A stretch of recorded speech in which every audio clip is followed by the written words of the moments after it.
वंदे मातरम बाल दोस्तों, आज हम 14वीं कविता हम भारत की शान है पढ़ेंगे। बच्चे देश का भविष्य है, वे हमारे देश की शान है।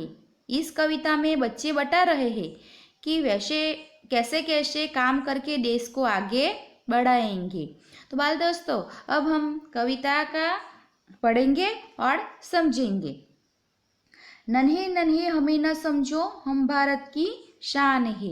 शान यानी के प्रतिष्ठा, गौरव। हमसे ही है धरती सारी, फैला यह आसमान है। आसमान यानी के आकाश। तो हमें छोटे छोटे मत समझो, हम भारत की प्रतिष्ठा है। हमसे ही है सारी धरती टिकी हुई और यह आसमान भी फैला हुआ है। अमने नाना नाना ना समझो, અમે ભારતની પ્રતિષ્ઠા છીએ। અમારાથી જ આખી ધરતી ટકી રહેલી છે અને આ આકાશ પણ વિસ્તરેલું છે। फूल है हम इस बगिया के, खुशबू फैलाना काम है। बढ़ चढ़कर आगे जाएंगे, करते काम महान है। हम इस उपवन के फूल है, हमारा काम खुशबू फैलाना है। हम महान काम करते हैं, इसीलिए आगे ही आगे बढ़ते रहेंगे। यानी कि અમે આ બગીચાના ફૂલો છીએ, અમારું કામ સુગંધ ફેલાવવાનું છે। અમે મહાન કામો કરીએ છીએ, તેથી આગળ ને આગળ વધતા રહીશું। ऊंचे ही उठते जाना है, आगे ही बढ़ते जाना है। बढ़े चलेंगे नहीं रुकेंगे, हम भारत की शान है। हमें प्रगति करते रहना है, आगे ही बढ़ते रहना है। हम बढ़ते ही रहेंगे, कभी नहीं रुकेंगे, क्योंकि हम भारत की शान है। અમારે પ્રગતિ કરતા રહેવાની છે, આગળ જ વધતા રહેવાનું છે।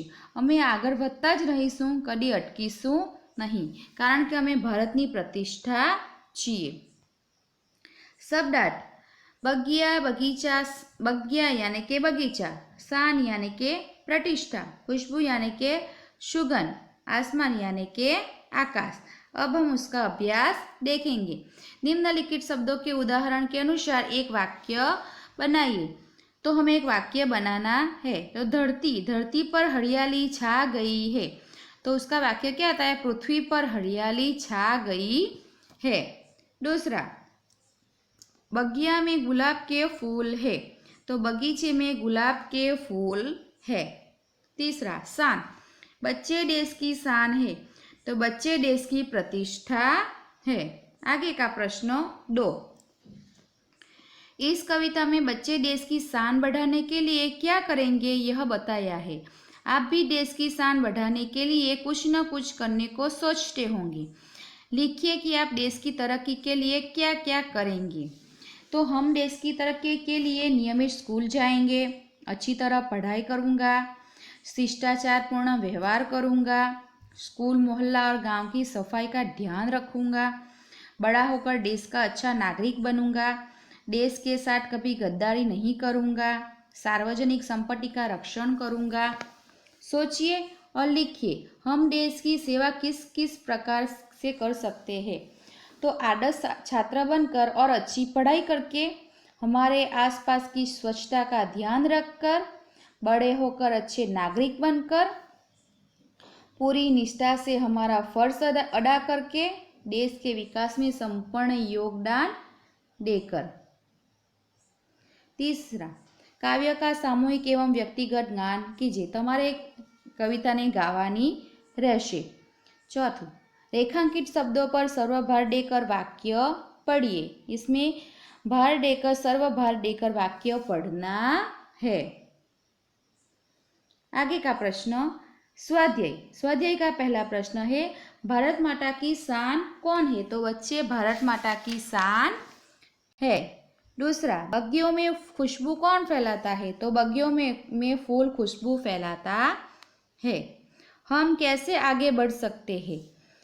हम महान काम करके आगे बढ़ सकते हैं। हमारे देश में, देश का भविष्य कौन है। तो हमारे देश का भविष्य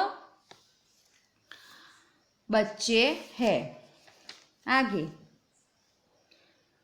पहचान कर नाम लिखिए और इनके बारे में पुस्तकालय में जानकारी प्राप्त कीजिए।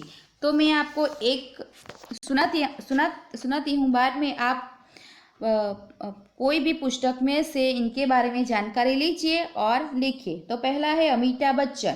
तो अमिताभ बच्चन फिल्म जगत के मशहूर अभिनेता हैं। उनका जन्म 11 अक्टूबर 1942 को उत्तर प्रदेश के इलाहाबाद शहर में हुआ था। उनके पिता का नाम हरिवंश राय बच्चन और माता का नाम तेजी बच्चन है। अमिताभ जी उनके फिल्मों में अच्छा अभिनय कर बहुत लोकप्रिय हुए हैं। उनकी गिनती दुनिया के महान अभिनेताओं में होती है। पद्म भूषण अन्य अनेक सम्मान उन्होंने प्राप्त किए हैं। दूसरा है लता मंगेशकर। तो कोकिल कंठी लता जी अच्छी गायिका है। वह उनका जन्म इंदौर में हुआ था। उनके भाई हृदयनाथ अच्छे संगीतकार एवं उनकी बहनें आशा और उषा अच्छी गायिका है। लता जी की आवाज़ में जादू है। उनको संगीत के सभी रागों का ज्ञान है। उनको भारत की सर्वोच्च उपाधि भारत रत्न में सम्मानित किया गया है। तीसरा है मदर टेरेसा। मदर टेरेसा को दया की देवी का नाम से पूरा विश्व जानता है। उनका जन्म यूरोप के युगोस्लाविया देश के स्कोपियो शहर में 26 अगस्त 1910 में के दिन हुआ था। वह किसान परिवार में जन्मी थी। 19 साल की उम्र में वह भारत आई। उन्होंने कोलकाता अपना घर बनाया। पहले गरीब, दुखी, अनाथ, बीमार और निराधार वृद्ध लोगों की सेवा करना शुरू किया। बाद में अनाथ बच्चों के लिए आश्रम, चिकित्सालय और विद्यालय शुरू किया। इसके अलावा रक्तपीठ के रोगियों की भी अनन्य सेवा की। कोलकाता में उन्होंने निर्मल हृदय की स्थापना की। मदर टेरेसा को नोबेल पीस प्राइज और भारत रत्न जैसे कई सम्मान मिले थे। यह दया की देवी हमें 1997 में दिन हमेशा के लिए चल बसी। आगे विक्रम साराभाई। डॉक्टर विक्रम साराभाई का जन्म 12 अगस्त 1912 में अहमदाबाद में हुआ था। पिता का नाम अंबालाल और माता का नाम सरला देवी था। उन्होंने परमाणु ऊर्जा, अंतरिक्ष विकिरण, सूर्य ग्रह, तारा, प्लाज्म, भौतिक और खगोल पर कार्य किया था। वे परमाणु ऊर्जा के पहले अध्यक्ष बने। उनके प्रयत्न से भारत में दूरसंचार, दूरदर्शन, मौसम विज्ञान आदि से संबंधित अनेक उपग्रह अंतरिक्ष में सफलतापूर्वक कार्य कर रहे हैं। उन्होंने अहमदाबाद में लोक विज्ञान केंद्र एवं नेहरू विकास संस्था की स्थापना की। अब आगे अब्दुल कलाम जी, डॉक्टर APJ अब्दुल कलाम के बारे में आप लिख सकते हैं। बाद में आप कल्पना चावला के बारे में लिख सकते हैं, सुनीता विलियम्स के बारे में लिख सकते हैं, PT उषा के बारे में लिख सकते हैं, सचिन तेंदुलकर के बारे में लिख सकते हैं, साइना नेहवाल के बारे में लिख सकते हैं। तो बाल दोस्तों, यहीं पर हमारा स्वाध्याय और अभ्यास खत्म होता है। अष्ट।